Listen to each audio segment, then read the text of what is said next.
Hello, everybody, and welcome to the Steps podcast. I'm Lou, and I am delighted to be hosting this podcast. This is a space where we share our experiences and reflections of entering into the Steps process. Steps, if you don't know, is a 12-week journey towards freedom, which is based on the well-known 12-step process, and this one is centered on the Christian faith. We often assume that 12-step programs are only for people with obvious addictions such as drugs and alcohol, but here we reveal how using these 12 steps can bring about profound hope and change at a personal level, no matter what addiction, behaviour or thought pattern is holding us back. Every episode, we share and reflect on the raw and unfiltered personal journeys of three participants, Jamie, Lars and me, Lou. We share how we began, grew and are still very much growing in this journey towards inner peace and freedom. In this episode, we're talking about what it looks like to be at step one, the start of the process. In step one, we admitted, I need something to change. This is the point where we realize we need help. It's the honest entry point to the process. And Jamie, why don't you kick us off by talking about how you realised that you needed change in your life? Well, it was during lockdown. Do you remember when we could go out for 1 hour a day and exercise? And I really got into cycling on the River Thames. And I was listening to a podcast featuring Russell Brand, and he was talking really about his experience on step one. And he had been invited by a friend, he said was an atheist, and he himself, he said he had no spiritual beliefs at all. And he described something happening on step one that really was the catalyst to him experiencing freedom from drugs and alcohol. And if I'm really honest, I was listening, I was just so curious and intrigued by his story. And I suppose there was a kind of hint or a whisper to me that there's something powerful in this process. But I wouldn't say as I was listening that I was experiencing feeling desperate or I really need to find a 12-step program. But I was curious. And I think that curiosity reached back into my own journey, my own longing really to find keys to freedom. Because as an 11-year-old, I began to exhibit kind of OCD tendencies. I think my routine at the time was about 2 hours of checking plugs, of checking locks, of checking the taps, terrified that something I was going to do was going to cause like a fire or theft or a flood. And I'd overcome loads of that crippling anxiety had dropped off. But as I look back, I think the reason I was curious is because I still had this feeling of being way too over-responsible. Like I would have these kind of thoughts in my head that just the process brought to the surface thoughts like, be careful not to stir the emotional pot, don't make waves, be careful not to speak up in this situation or you could suffer loss, accommodate everyone, be overly apologetic and take the blame, really half self-criticism and self-judgment, like being harsh on myself or judging myself was going to lead to growth maybe or maturity. Don't say what you need, be a good servant, don't express limitation. It's all about hard work, be diligent, be disciplined. So there was a whole kind of plethora of things on the plate at step one for me that I came to realize just doing the process. It's amazing how much is in our kind of head, isn't it? How many negative thoughts and emotions can just come in at any moment and just stay there. And it sounds like you were really kind of, when you heard about the 12-step process, you were, well, I guess you said curious, didn't you? But it sounds like you were probably quite tired of feeling how you were feeling.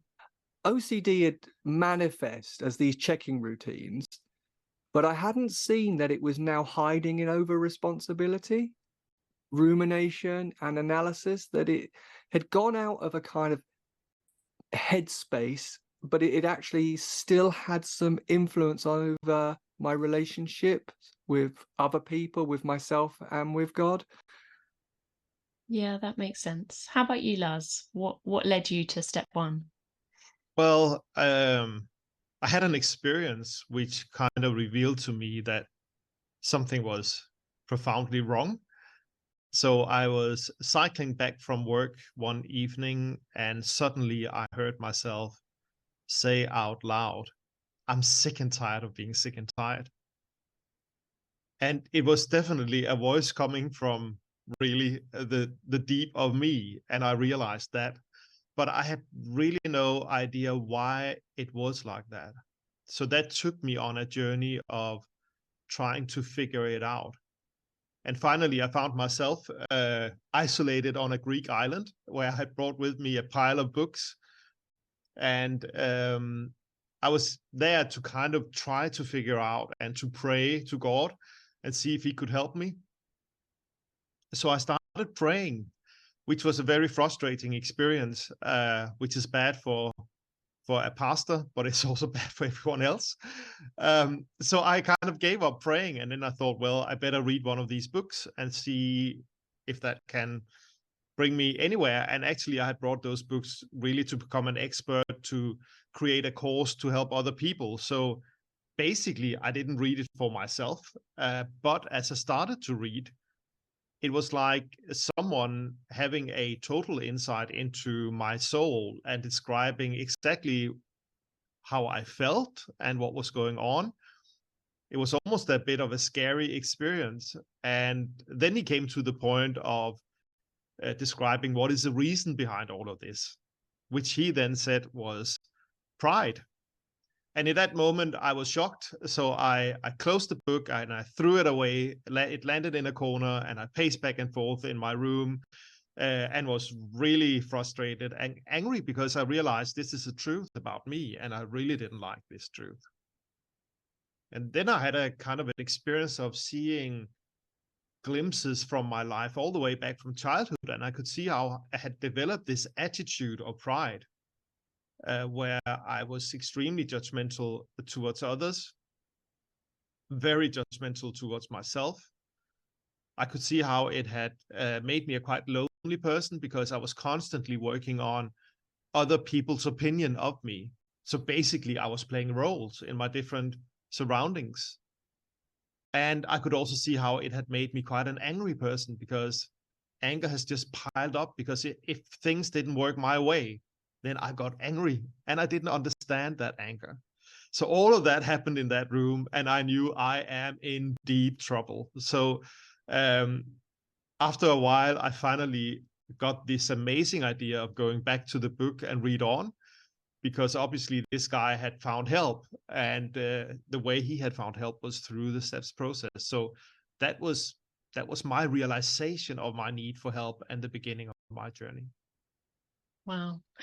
I really identified with what you said about kind of being very focused and almost controlling of other people's opinions, because when I got to realize I was at step one and needed help was I'd actually been through a really tough 6 months. I'd been diagnosed with depression, and I was basically burnt out. And when I was kind of thinking about what led to this point, there were a number of factors, but I think one of them was definitely the fact that I was absolutely exhausted because I felt like I was living for other people rather than myself. And it got to the point where I almost felt a bit dead inside. I felt quite hopeless. I felt kind of almost paralyzed by what other people thought of me. And I wanted to be a good mum, a good wife, a good friend. And I felt like I was trying to keep up on this treadmill that I was just kind of almost like felt like I was falling off.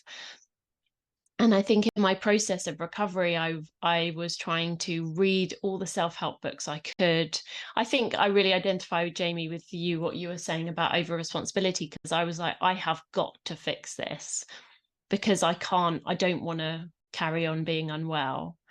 And so I when I heard about the steps course and the 12-step process, I basically felt like, well, I've tried everything else. Why don't I try this? And I was exhausted in every way. I felt kind of bruised, exhausted, and almost like I was just crawling to step one rather than anything else, which was a very humbling experience. It's when I'd kept up this facade of being really kind of healthy, happy, and so I felt like it was quite humbling to then admit that I was at step one. And so thinking about it, kind of coming to terms with step one, well, in my experience, has been quite hard. But Jamie, what would you say it was like for you coming to terms with being at step one? I actually found it really, really tough. And I think that over responsibility had given me so much temporary false peace and well-being. I felt a lot of control through being overly responsible. It felt like I had answers to situations that were difficult. For example, if I kind of was ultra critical of myself or judged myself or was tough on myself, I'd think, oh, at least if I change, I can change the whole situation. And I think being a church leader as well makes it difficult to let go of over responsibility, because in there's a feeling that you're paid to be responsible, you're paid to fix things, to come up with strategy and solutions. I guess the truth was I trusted myself a lot, and it felt really vulnerable and unsafe to think I'm powerless and this is unmanageable. Where do you go if you can't fix it, was how I felt. I suppose step one really came alive to me when my body started to say, actually, this way of living isn't sustainable, that I really began to see that over responsibility was actually hurting me. And I had some symptoms of burnout. I was beginning to experience some mild panic attacks, and I just realized I was at step one. And actually, I'd been in the process for a long time, but suddenly I realized I'm at step one and I need to accept the things I can't change. There was a real sense of I can't sustain this over responsibility, and my way isn't working. And I think for me, that's step one, the realization my way doesn't work. Yeah, very humbling. Lars, how about you? What was it like for you? Did you feel the same as Jamie? Well, I guess sort of. I had a whole range of emotions. So, and I still do, to be honest. So if you ask about coming to terms with step one, I would be a bit like, yes, well, still in the process, because there's something about step one, about admitting powerlessness, which is so much against our culture and so much against our self-defense mechanisms and all of it. So there's something counterintuitive really going on in my experience, in my personal experience. So for me, it was a mixture of, I was a bit angry, or quite angry actually, with life and even with God. I think I believe I actually prayed in my prayer to him saying, why haven't you shown me this before? I was quite angry at that. And so that was definitely part of it. And then there was this deep realization, as Jamie also said, I can't fix this. Whatever this is, it's sitting everywhere in my bones. It's my way of thinking. It's my default mode. I can't fix this. And then as I remember it, after that came a sense of relief, actually. Oh, I can't fix this. So it's not up to me to fix this. So I still remember that relief. There was actually a almost intoxicating joy coming with that I still remember, which was amazing after having been so low, then coming to that joy. And I was still just at the first step. I was still just messing around in my powerlessness. I think you raise a really good point about being at step one. I think we can think quite binary about it, kind of like you're at step one and then you move on. And I can't remember exactly what you said, but the point about kind of we often have to come back to step one. And you and I were just having a conversation yesterday when I was saying, I'm I'm back at step one, and there is something quite relieving about kind of reminding ourselves of our powerlessness. I think when I came to terms with the first time I was at step one working on fear of rejection, I was so angry with myself. I'd really felt like, why couldn't I sort myself out? And how could I get myself into this mess? It just felt like it should have been easy. And I also felt quite angry with God. I felt like, where were you? Why, I've tried to be a good girl. I've tried to do all the right things. Yet I'm here completely. It felt like I was in a bit of an emotional mess at that point. But I actually also came to the position of feeling like a bit relieved. It doesn't have to be down to me. And I was kind of very tentative about, is this going to work? But I quite like the idea of it not being all down to me, and actually God had a part to play in this as well. It definitely felt like a relief. So there was if I'm honest, it didn't feel massive, but it felt like there was a bit of hope there. And actually, when I do come back to step one quite regularly, I hold on to that hope, knowing that I don't have to take too much responsibility, as is my kind of leaning. I lean towards overthinking and taking too much responsibility. Jamie, what would you say is the hope in step one for you? So I think there's a great relief at step one, where I could come to terms with and say, actually, what I've done isn't working, and I'm exhausted from the methods I've tried, and I'm actually really tired of carrying over responsibility. So the hope is, for me, there's God who's saying, I want to take it. And the hope is, will I let it go and say, yeah, please take it? And I think my experience of step one is it's like the doorway into the experience of seeing a new culture developed, a new operating system. It's the beginning of something, an experience of a kind of almost something mysterious.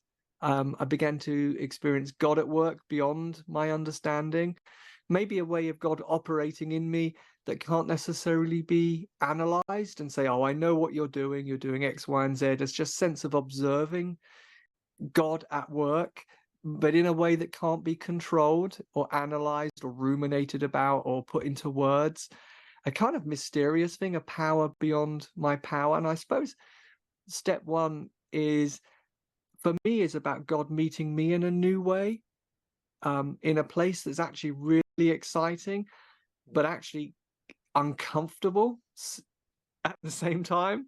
So it's a really powerful hope, and it's the sense of, well, it's a doorway into something, the beginning of something. What did that actually feel like? It feels like observing and watching and being an onlooker and seeing God at work. And when I would try and put language to it, and in a way to try and control it, because I would want to put language to it, because if I can put language to it, then I can create this experience whenever I want. But it's a mysterious place where it defies language and definition. So it's watching God at work, and when I would try and control it, it would almost be like it would pause the process. So it's letting go. It's that serenity prayer, essentially. Well, it's God grant me the serenity. It's not coming from me. It's coming from outside of me to me, from another place that's not my place. So I think that's what powerless is. It's opening up to a realm that's invisible, where serenity comes from, as a Christian would say, from the one who is peace. How about you, Lars? Where's the hope? Well, I think for me, the hope was there is a second step. There's something coming after this. basically. So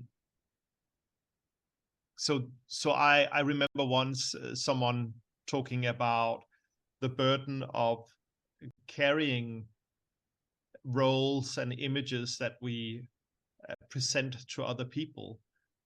And he kind of drew an image of that, where you saw this little guy with this huge kind of painting or mirror, and the weight of that mirror or painting was simply totally weighing this person down. And when I saw that, I realized, oh, that's really how I was. That was me. And then when you let go of that, which I did at step 1, I simply let go of it. I realized this is really wrong. I can't go on like this.